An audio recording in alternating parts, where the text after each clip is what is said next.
Hello, everyone. Thanks for joining and welcome to another session of our Day One and Beyond series.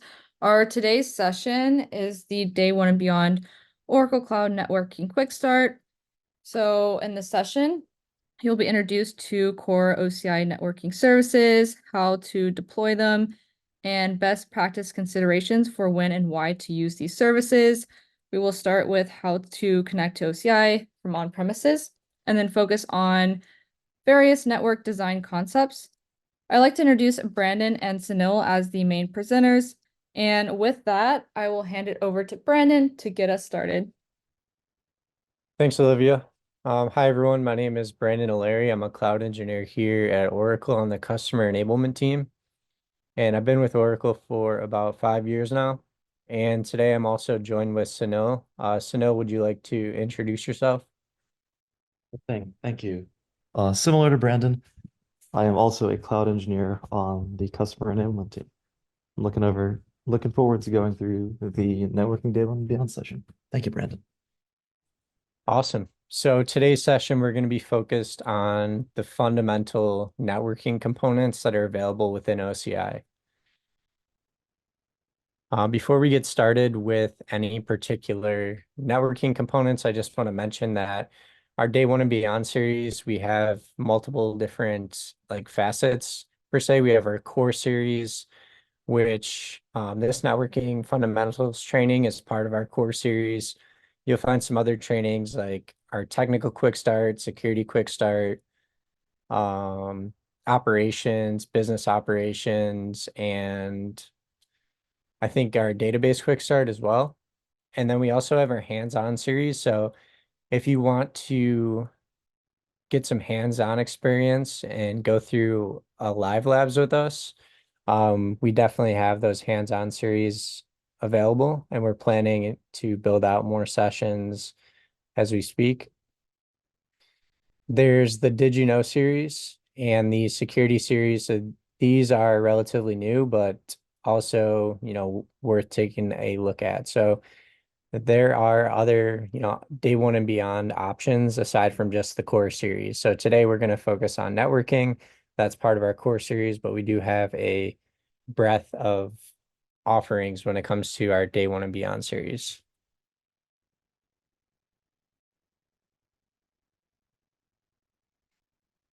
All right, what are we going to cover today? So first we'll cover virtual cloud networks. We'll take a look at subdividing those networks into subnets, take a look at route tables, the different gateways that are available within OCI, peering, VCN security, load balancing, and connectivity options. By the end of this presentation, you should be able to understand the core networking services within OCI. You'll be able to explain OCI VCNs and subnets, compare different networking gateways and their use cases, provision and deploy networking resources within your tenancy. So as I mentioned, this is going to be like a fundamental networking training. It's our networking quick start. So we can go ahead and get started. So introduction to networking in OCI. But before we hop into networking in particular, we like to share this slide. So this is our complete cloud infrastructure. We have our core services, which are compute, storage, and networking, but there's many other services available within OCI. We have databases, whether they're Oracle database or open source. We have developer services, things like containers and functions, application integration tools like Oracle Integration Cloud, analytics and BI tools like Oracle Analytics Cloud, machine learning and AI capabilities, and then data lakehouse as well.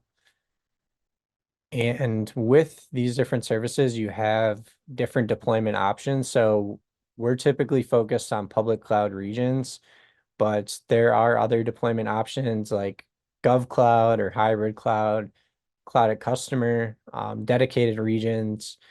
And we also want to mention the hybrid, you know, networking deployment option. So you can set up like interconnect with Azure.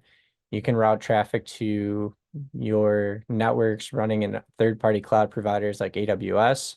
So that's just one thing to mention here.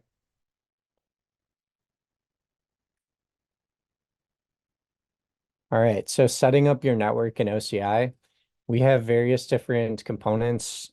We have our VCN, subnets, gateways, load balancing, DNS, and FastConnect.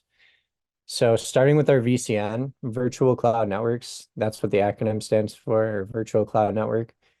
These are going to provide customizable and private cloud networks in OCI. It's similar to a traditional data center network, and the virtual cloud network is going to provide you with complete control over your networking environments. We also have visualization tools that are built into the OCI console that can help you troubleshoot connections and get a more holistic view of what you have running within your virtual cloud networks and how, security and routing is configured. Subnets. So subnets are just subdivisions of your VCN, and they act as individual units of configuration. So you can subdivide your VCN into subnets, and then your instances that you deploy are going to reside within a particular subnet within your VCN. Gateways. So we have many different gateways, and we're going to talk about them today, but they enable traffic to flow. And there's different use cases for different gateways. So they enable traffic to flow outside of your VCN. And we're going to discuss route tables and what those are. One gateway to mention here is our service gateway. And this enables cloud resources without public IP addresses to privately access Oracle services. Load balancing. So load balancers are going to provide automated traffic distribution from one entry point to multiple servers reachable from your virtual cloud network. A load balancer improves resource utilization, facilitates scaling, and helps ensure high availability. Next, we have DNS. So within OCI, there's public and private DNS. With public DNS, it provides high availability and global traffic shaping for your applications no matter where they run. And this is going to ensure high optimal website and web application performance. And then with private DNS, you can create private domain name system zones in your VCN, and then you can interconnect DNS between your on-prem and your cloud networks. We also have many different connectivity options. So whether you're trying to connect to your VCN from the public internet, from a VPN, or FastConnect, which we have listed here. One thing we'll discuss in some of the subsequent slides are going to be the different connectivity options, and FastConnect is one that we like to highlight and we usually recommend.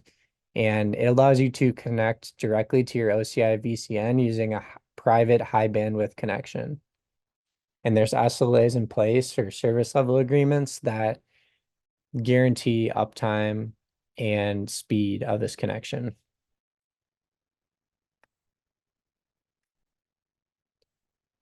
All right, so first we have our virtual cloud network, or VCN.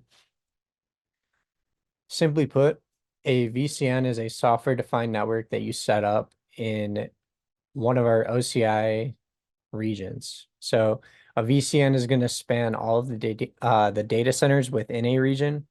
And our data centers, we typically refer to these as ADs, or availability domains. And a lot of the North American regions will have 3 availability domains. So when you deploy a VCN within a particular region, like Ashburn as an example, it's going to span all of the data centers within that region. So it'll span across 81, 82, and 83.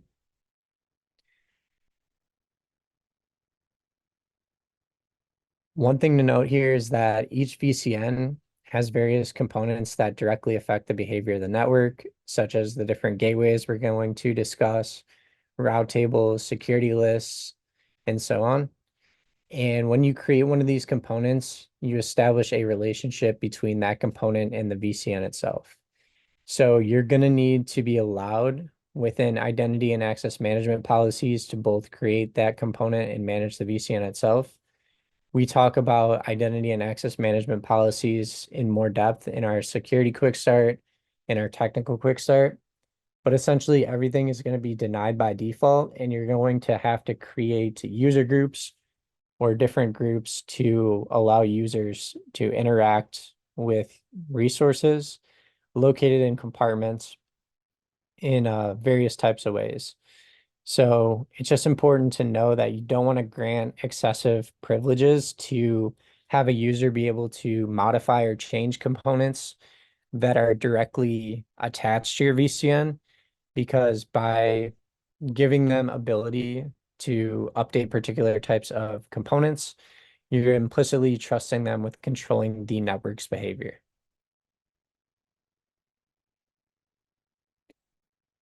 All right, next we have subnets, and each VCN is going to be subdivided into subnets. You can have more than one subnet in an availability domain for a given VCN.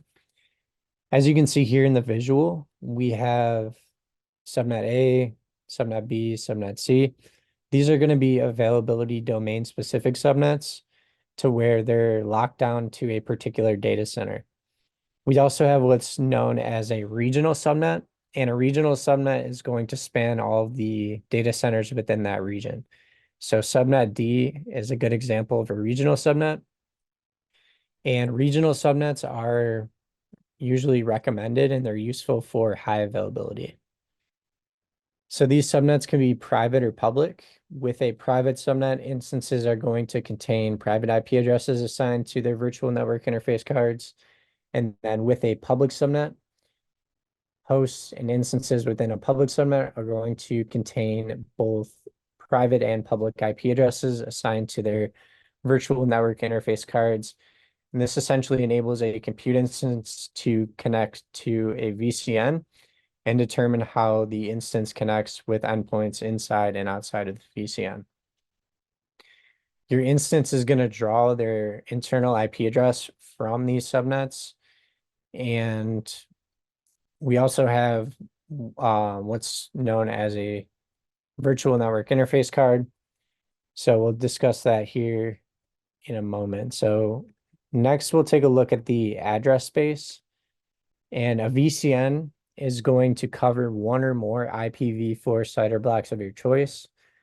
The VCN sizes range from a /16 to a /30. A /16 is going to give you the largest amount of IP addresses, and the networking service is going to reserve the first two IP addresses and the last one in each subnet CIDR.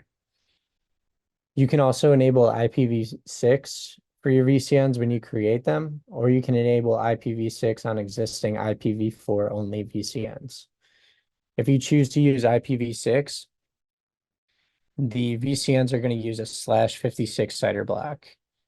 So we do use CIDR notation, and CIDR stands for classless interdomain routing. It's essentially a range of IP addresses that the network is going to use. A CIDR address looks like a normal IP address, except that it ends with a slash followed by a number, and the number after the slash represents the number of addresses within that range. So as you can see here with our VCN, we're using a /16. This is going to give us over 65,000 IPs. And then we further subdivide this block into two different CIDR blocks. So we have the 10.0.1.0/24. And within this subnet, we'll have 256 addresses. And then the second subnet will have 256 addresses because we're using a /24 CIDR block. Every server that you create within your subnets is going to have a unique private IP address. And like I mentioned in the last slide, just keep in mind that these subnets let you divide the VCN into one or more subnetworks. When you deploy a database or compute instance, they're going to be placed within these subnets.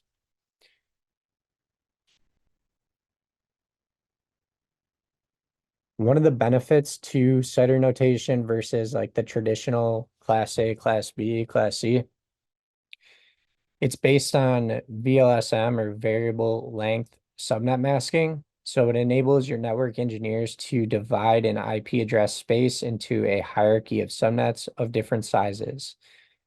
So it makes it possible for them to create subnetworks with different host counts without wasting a large number of IP addresses.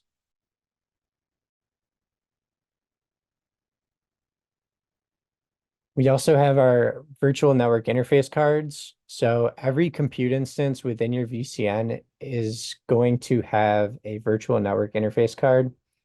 And it's also assigned a private IP address from the subnet provided at instance launch. These are going to be the primary virtual network interface cards and the primary private IP address, respectively. So additionally, you can assign secondary private IP addresses to a virtual network interface card.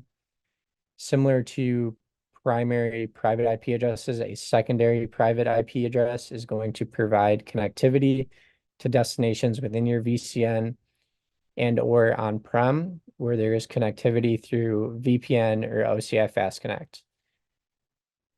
And Sunil, I have a question for you. So how many secondary private IP addresses can I assign to a VNIC of an instance?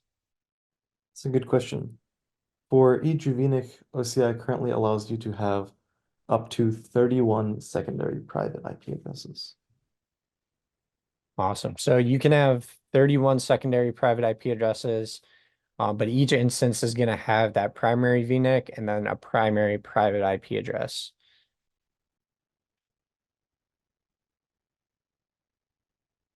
All right, so next we have route tables, and route tables are another very important component of your network within OCI. Your virtual cloud network is going to use route tables to send traffic out of the virtual cloud network. As an example, to the internet, to your on-prem network, or to a peered VCN. These route tables have rules that look and act like traditional network route rules that you may already be familiar with. Each rule specifies the destination CIDR block and the target, which is the next hop for any traffic that matches that CIDR. Traffic within your VCN subnets are going to be automatically handled by VCN local routing, so you don't need any route rules to enable that traffic to flow. And if there's no route rule that matches the network traffic you intend to route outside of the VCN, the traffic will be dropped. One thing to keep in mind here is that the route that's more specific will take priority. So it doesn't really matter about the order of the rules. It's just the more specific route will take priority over a less specific route. And every subnet in your VCN is going to have a single route table associated with it. When you create that subnet, you can specify which one to use. So if you look here, we have a screenshot from the OCI console, and you can see this is a route table here. This is actually a route table that is tied to one of our private subnets. So we have, if we take a look at this bottom route rule, we have a route that's essentially saying all traffic that's leaving this private subnet, if the destination is object storage, we want to send that traffic through the service gateway. So the target type, that's service gateway, and then our target, this is going to be the actual gateway, the name of the gateway within your virtual cloud network, or that's attached to your virtual cloud network. The other route, so this is like quad 0/0. So this is a route for all other traffic. And it's essentially saying that all other traffic leaving our private subnet is going to be sent through the NAT gateway.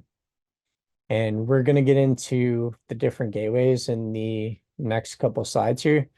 But anytime you add a gateway to your VCN or you spin up a gateway, in order for traffic to be able to flow through that gateway, you're going to need to add a route that specifies that gateway in one of your subnet's route tables.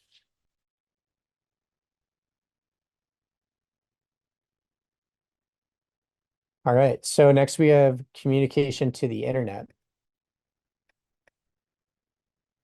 So the internet gateway is going to provide a path for network traffic between your VCN and the internet. Hosts on the internet or people browsing the internet can access your instances that are running within public subnets if they have public IP addresses. And then we also have our NAT gateway. So the NAT gateway is going to enable outbound connections to the internet, but block inbound connections initiated from the internet. As we saw in the last slide, typically these are going to be tied into private subnets, and the main use case is going to be for downloading updates or patches from the internet. So a little bit more about how the NAT device works is that when a host initiates an internet-bound connection, the NAT device's public IP address is going to become the source IP address for that outbound traffic. The response traffic from the internet is going to then use that public IP address as the destination IP, and then the NAT device is going to route the response to the appropriate host within the private network that initiated that connection.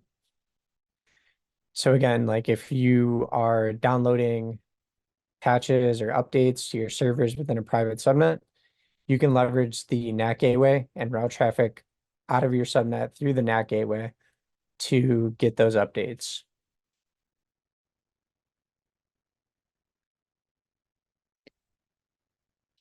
All right, next we have communication to on-prem, and we have a DRG or dynamic routing gateway.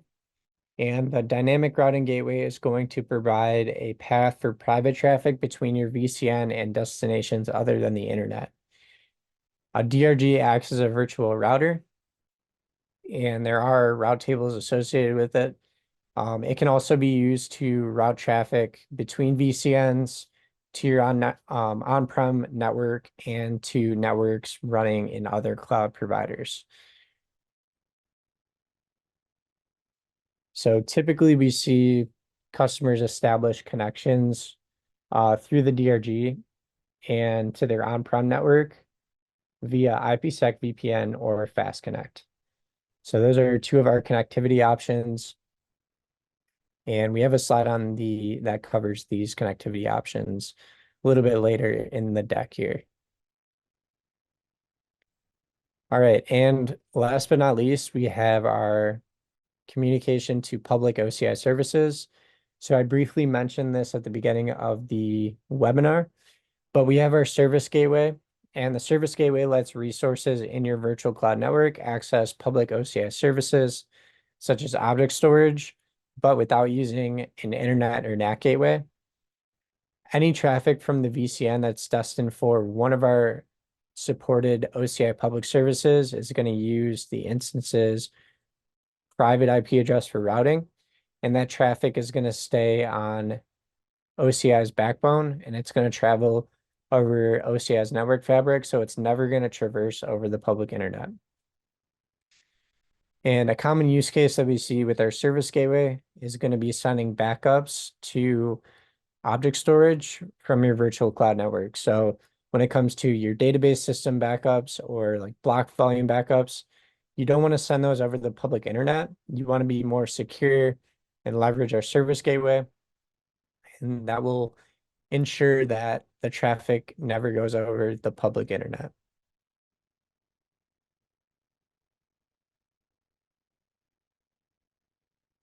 All right, and next we'll talk about peering. So you can peer multiple different VCNs together, and we have local peering. So local peering is the process of connecting two VCNs in the same region so the resources can communicate using private IP addresses. And we have local peering gateways, of course. So you can spin up a local peering gateway on VCN1 and a local peering gateway or LPG on VCN2 and peer the VCNs that way. But we also have the option to leverage a DRG to create this peering connection. On the other hand, we have remote peering. So with remote peering, that's going to be the process of connecting two VCNs in different regions so the resources can communicate using private IPs. Local peering, that's when you're within the same region and you want to peer VCNs so your resources can communicate using private IPs. And then remote peering. So with remote peering, we have two DRGs. One DRG is going to reside within region 1, and we have a second DRG that's going to reside within region 2. And within the route tables, you would just advertise the corresponding destination's VCN CIDR block, and that would essentially establish that peering connection for you. So these DRGs do have route tables associated with them, like I mentioned. And yeah, that pretty much covers local VCN peering and remote VCN peering. So I did mention that you can leverage a local peering gateway, but you can also set up local VCN peering using one DRG.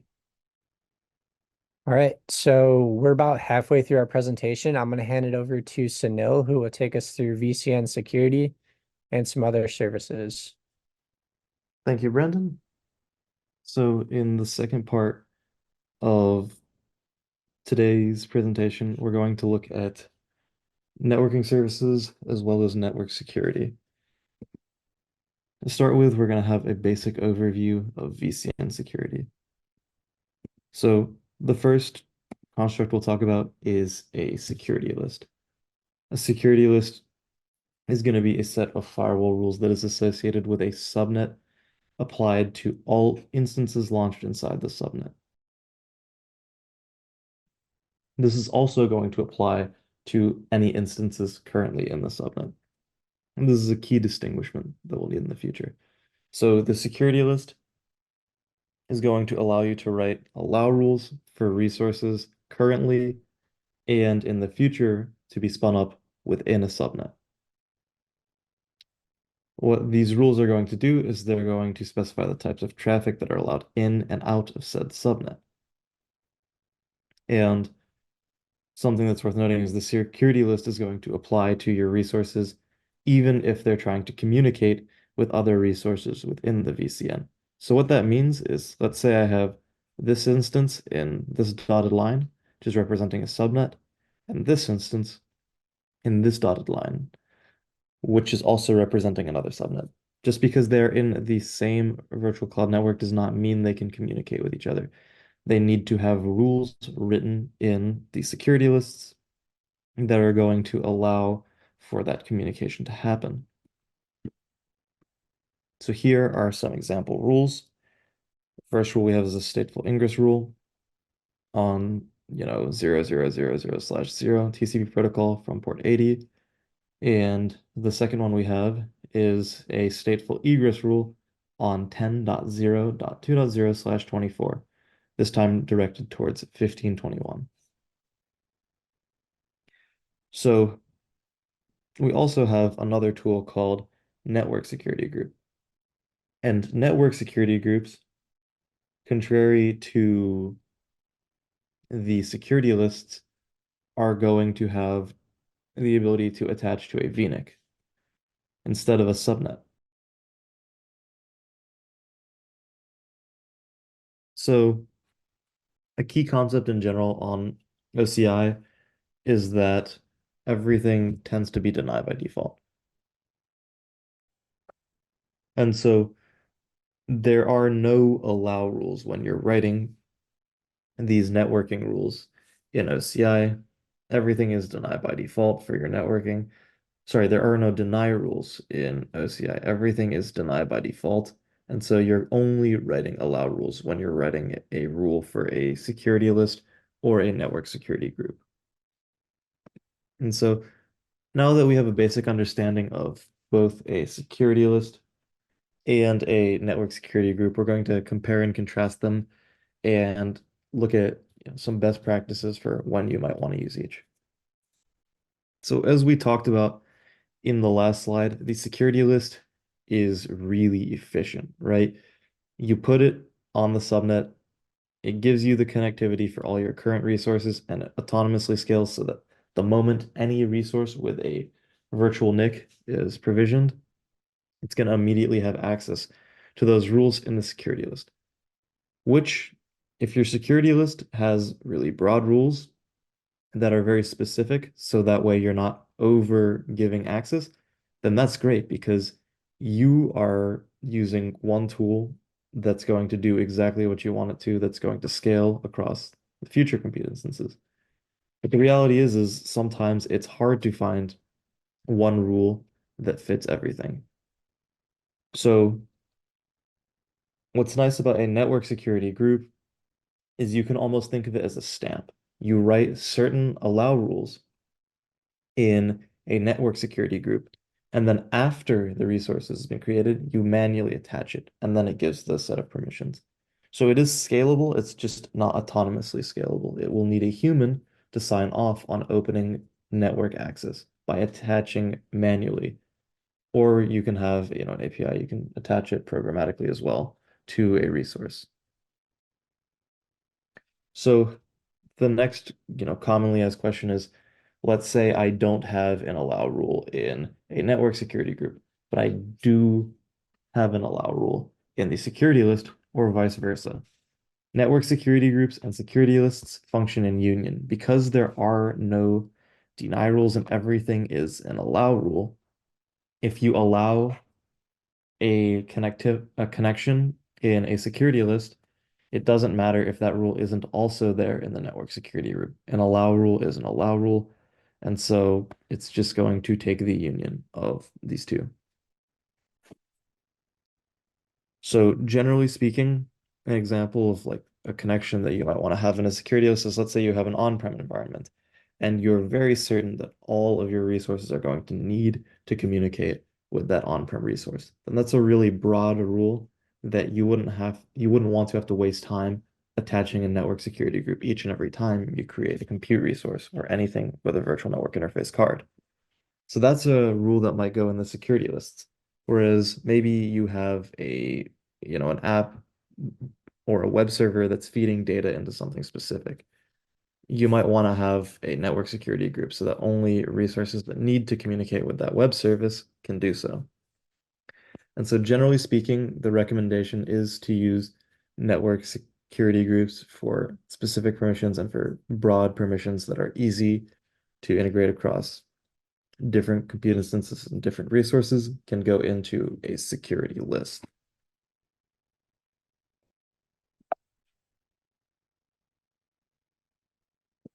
Next, we will talk about load balancing.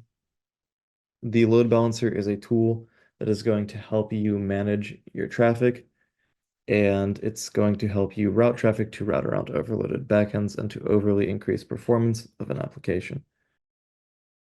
So the load balancer is going to sit between your clients and your backends and perform three main tasks. The first of which is service discovery. This is where it's going to figure out how many backends are in the backend sets. It's just going to figure out that they exist, nothing more, nothing less. Next, it's going to run a health check. Since it knows what it can talk to, it is going to figure out what it should talk to. So if maybe you have 4 compute instances, it's going to see if those compute instances are healthy enough to accept requests. So if one compute instance is down, then during this health check phase, the load balancer is going to learn that it should not send traffic to that specific instance. The algorithm is then what's going to be used to figure out of the healthy backends, which is the most optimal for it to send that traffic to. So some of the benefits with load balancing is, first off, fault tolerance and high availability. Using the health check plus load balancing algorithms, the load balancer is going to help you make sure that your performance is good by maximizing, your throughput and making sure that you're not overclocking any of your resources, as well as if you have a highly available environment and you have part of it that goes down, then the load balancer is going to understand that almost instantly and be able to route accordingly. For scale, because you are, scaling your usage of your different compute resources uniformly, you're going to have a much higher cap before any of your individual compute instances start to experience performance degradation as you run out of, memory or CPU utilization or what have you. Last thing is naming abstraction. So name resolution can be delegated to the load balancer, and backends don't necessarily need to have public IP addresses. Another general couple facts about load balancer IPs is that load balancers can function on both reserved and ephemeral IP addresses, where an ephemeral IP address is just an IP address that's going to be taken from your leftover pool whenever it's invoked. And a reserved IP address would mean you reserve a specific IP that your load balancer is always going to live on.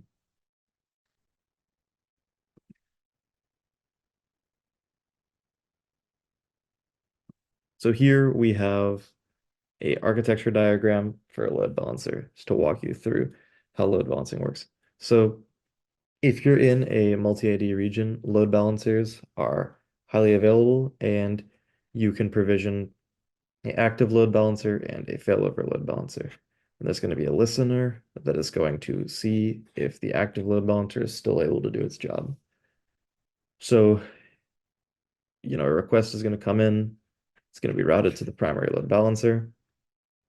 This load balancer is going to perform a health check, make sure that these four backend servers are all in tip-top shape and can receive the request. And we're going to, for the sorting algorithm, just for simplicity of the explanation, use least connections. Least connections is going to look at the number of connections to each backend server and send the next connection to the one with the least number of connections. So right now they'll have 0. It's going to send one here, one here, one here, and one here. Now, after doing so, there's going to be an unfortunate earthquake that is going to knock out availability domain 1. So what's going to happen is a request is going to come in. The listener is going to realize that the active load balancer is out of commission. It's going to fail over to the failover load balancer. The failover load balancer is going to perform a health check, which takes, it's done in continuum and takes less than a minute to figure out that these backend servers are down. And what it's going to do is, now that it's figured out these backend servers are down, it is going to continue sending responses between these two backend servers, which are in a separate availability domain. And for those not familiar with availability domains are physically distinct data centers, usually by around 50 to 100 kilometers.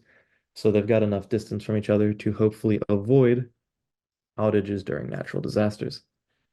So now we have two backend servers and the load balancer and availability domain 2, and it's going to continue alternating, giving connections between each of the two remaining backend servers.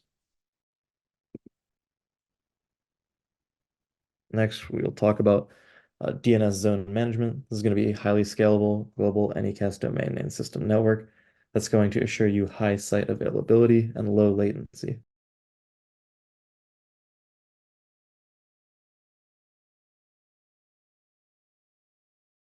There is going to be a complete set of functions for zone management. There's going to be the ability to import and upload your zone files. There's filter and sorting of views in your zones and records. There's support for, primary and secondary DNS support. You're going to have access to public DNS, private DNS, and all of it is going to be integrated and supported by the OCI REST API library and the software development kits. And before I move on, Brandon, I have a quick question. For the DNS service, are there any limits on zones or records? Yeah, so there are some service limits that are set in place by Oracle.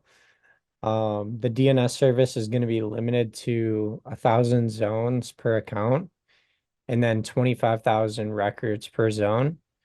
But you do have the option to request a service limit increase. So you can open an SR with Oracle directly from the OCI console and request a limit increase. Thank you, Brandon. That's good to know. So next, we'll take a look at traffic management steering policies. For load balancer, we have round robin load balancing, which is going to use some sort of an algorithm. This could be weighted via ratio assignment or split evenly, which is least connections. For ratio assignment, you could choose storage, CPU utilization, a handful of metrics depending on what you're trying to balance traffic between. So for failover, we talked about this in the slide previously. If a listener figures out that the load balancer is not working, it's going to fail over. Geolocation steering is going to be traffic steering that is based on the source location of the query. This could be used if maybe you have a marketplace website and you're trying to show people in different countries products that meet their regulatory compliance needs. Or maybe you want to have a website appear in a different language depending on where someone is requesting from. And then lastly, you have ASN and IP prefix steering, which are going to dynamically route your traffic based on the respective originating ASN or IP address.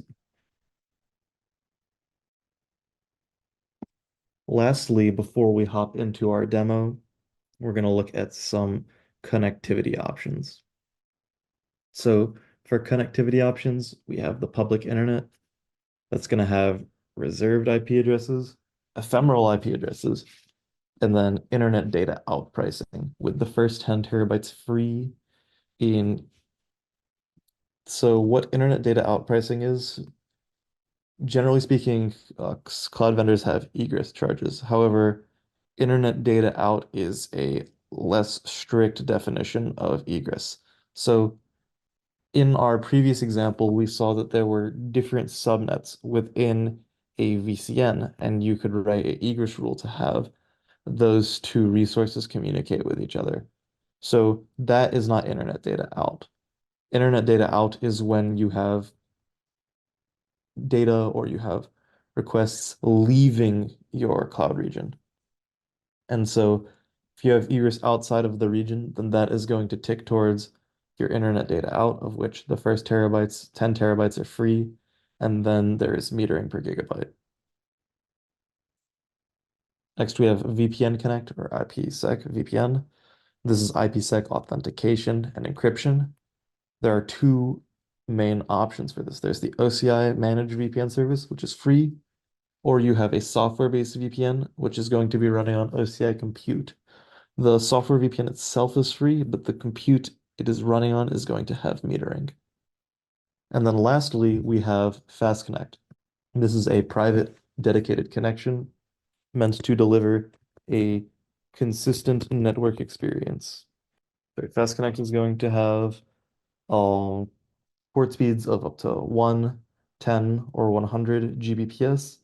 It's going to offer a consistent network experience where you're going to have a reserved pipeline where you go through a Oracle partner data center to the Oracle Edge, which is going to be pushed to wherever your final endpoint is. And there's going to be SLAs to ensure your connectivity speed.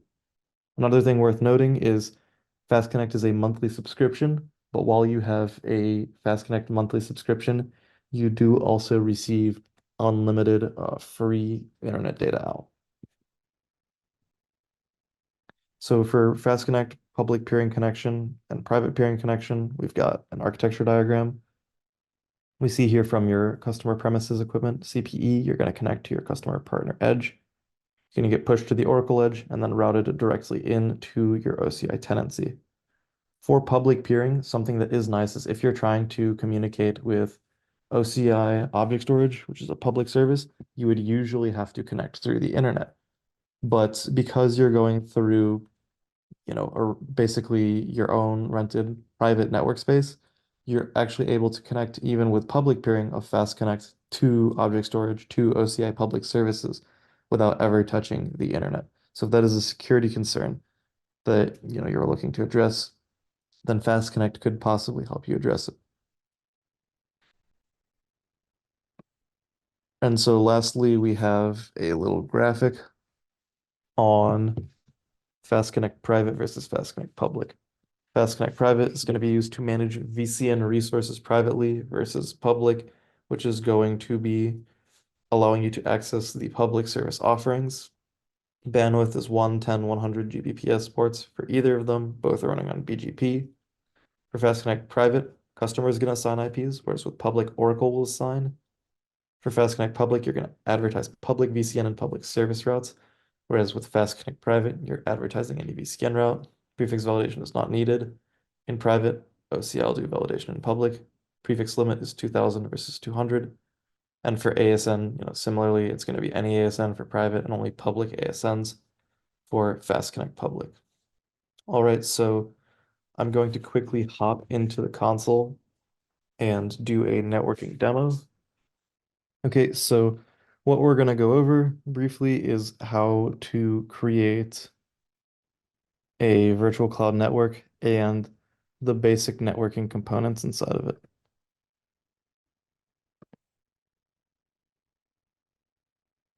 So right now we see here we have two options. We have the VCN and Start VCN Wizard.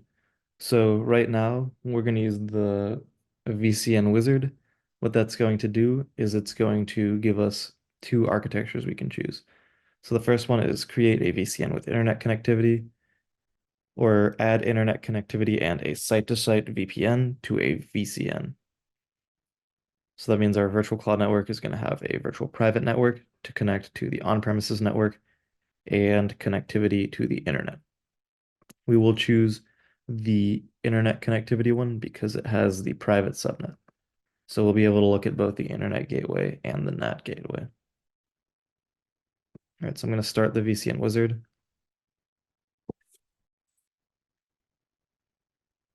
Test VCN, put it in this compartment. We'll choose a /16.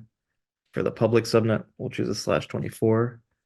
And for the private subnet, we'll also choose a /24.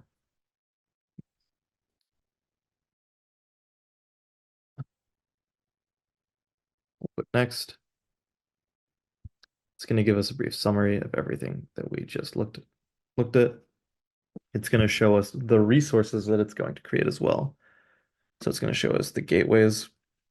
It's going to show us the security lists, and it's going to show us the route tables.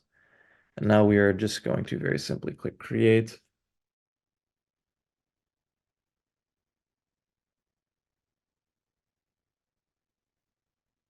Okay, took a couple seconds and it's done. We're now going to click view VCN and it's going to take us into our VCN. So in subnets, we see we have a public subnet, which is going to have a publicly routable IP address, as well as a private IP address, and then we have our private subnet. So first thing we'll do is take a look at the route tables.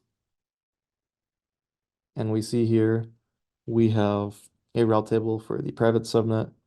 So destination is 000/0. Target type is NAT gateway. This is going to push any requests that are trying to reach the internet out through the NAT gateway to the internet. And then we have all IAD services and Oracle Services Network are going to go through the service gateway. So if you're trying to reach to Oracle Streaming, you're trying to reach Oracle Object Storage, you're trying to invoke a function using the OCI Functions platform, all of that is going to be done by adding rules in the route table. And so the route table is where we're going to look at the VCN traffic and we're going to point stuff to different gateways.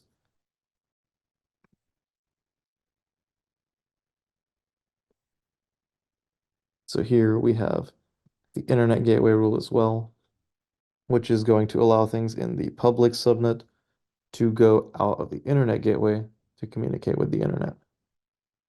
If you did not use the wizard, there would be just blank space here, and we would click create route table, and we'd add some route rules here.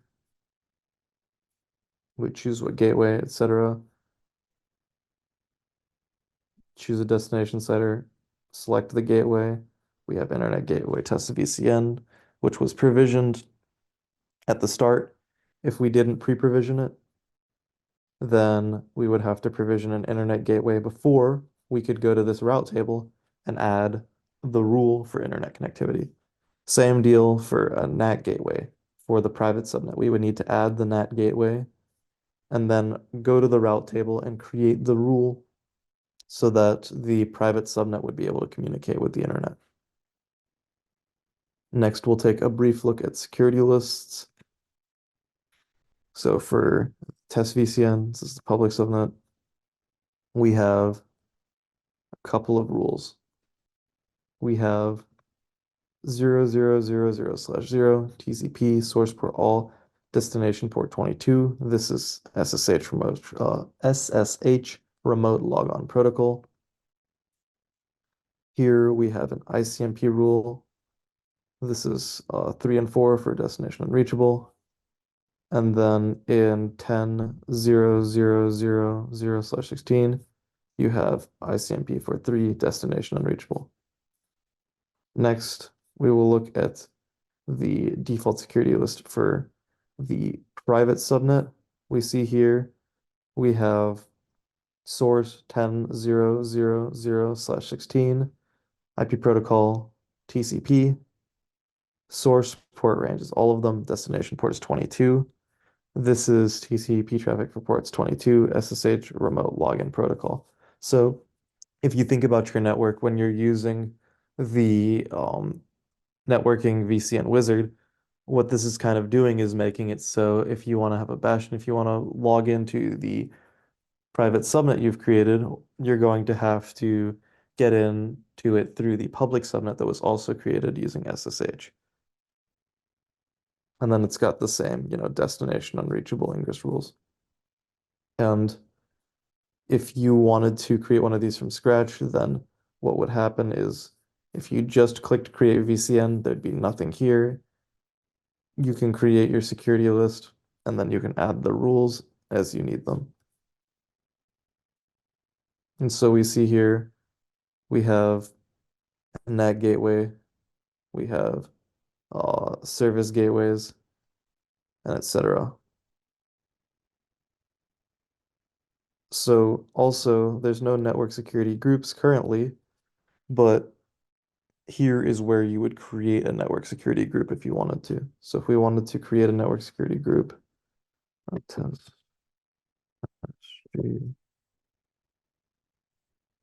next. And then we see here, we have the same rule builder as we did for the previous one.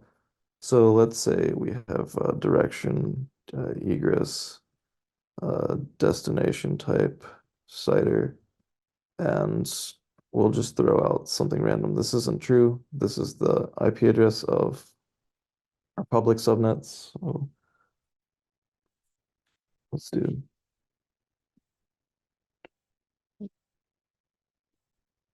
So we would make this rule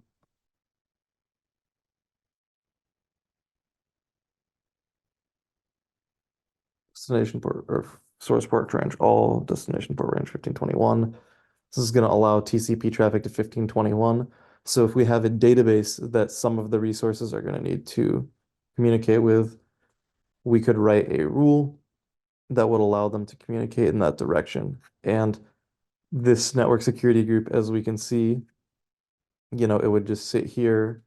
And whenever we would create an instance, we could choose to come to the network security group page and attach said network security group to an instance in just a couple clicks. So with that, that marks the end of the demo. Thank you once again to everyone here who came today to the series, participated, engaged. I appreciate that. Great. Thanks, Sunil. Thanks, Brennan. Just one more thing before we close. Our next session will be best practices to design and operate Oracle Cloud on April 2nd at 10 a.m. Pacific. So this session will cover how to use best practices to your advantage when working on OCI. So we'll be exploring best practices for security and compliance, reliability and resilience, performance and cost optimization, as well as operational efficiency. So we hope to see you all then. Right. Thanks, everyone.